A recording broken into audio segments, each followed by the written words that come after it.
Praise Lord, hallelujah. रोमियों के नाम पत्र अध्याय 1 पद संख्या 25।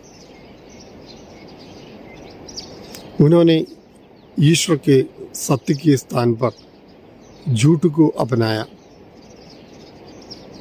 और सृष्ट वस्तुओं की उपासना और आराधना की, सृष्टिकर्ता की नहीं,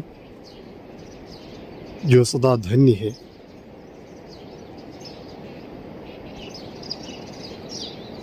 उन्होंने ईश्वर के सत्य को नहीं अपनाया, उसके बदले झूठ को अपनाया,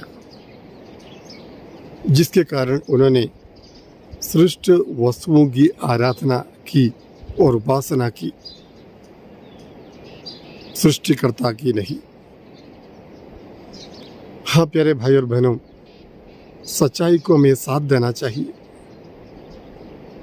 सत्य को हमें साथ देना चाहिए। सत्य क्या है? सत्य प्रभु ईसा मसीह ही है, प्रभु ही सत्य है, प्रभु यीशु ही सत्य है, प्रभु का वचन ही सत्य है, प्रभु की शिक्षा ही सत्य है। उस सच्चाई को त्याग कर छोड़कर जब हम झूठ को अपनाते हैं तो उस समय हम सृष्टिकर्ता को नहीं, सृष्टि की आराधना करने वाले बन जाते हैं। इस प्रकार हम अपने विश्वास से भटक जाते हैं। सृष्टिकर्ता परमेश्वर सर्वशक्तिमान ईश्वर की आराधना प्रार्थना आपको करनी चाहिए, उसको आप कर नहीं पाते हैं और सृष्ट वस्तुओं की आराधना उपासना करने लगने के कारण आप पाप करते हैं। परमेश्वर की आराधना करना, परमेश्वर की सेवा में अपने आप को समर्पित करना ही हमारे लिए जरूरी है।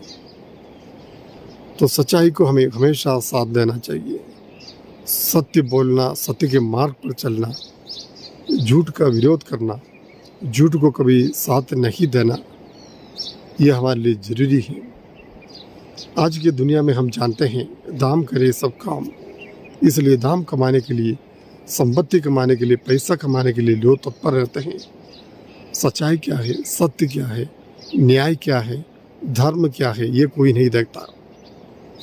तो ऐसी परिस्थिति में जो अधर्म का जीवन बिताने वाले, अन्याय के जीवन बिताने वाले और साथ ही साथ झूठ के सहारे पर अपने जीवन को बनाने का प्रयास करने वाले, ये सब बड़े पाप में गिरते हैं। इसलिए प्यारे भाइयों बहनों, जहाँ पर सच्चाई नहीं है, जिस व्यक्ति के मन में, हृदय में सच्चाई के लिए कोई स्थान नहीं, वो परमेश्वर से कोसों दूर है, उनका हृदय प्रभु से दूर है। वो प्रभु की कितनी भी उपासना करे, प्रार्थना करे, आराधना करे, वो व्यर्थ है, क्योंकि उनका हृदय सच्चाई के साथ नहीं है। सच्चाई ईश्वर है, सच प्रभु है। तो सच को साथ देना हमारे लिए जरूरी है। तो संत पौलुस वहाँ पर लिखता है रोमन्स 1:1-25 में कि इसलिए लोग, परमेश्वर ने उन्हें सब शारीरिक वासनाओं के शिकार बनने दिया।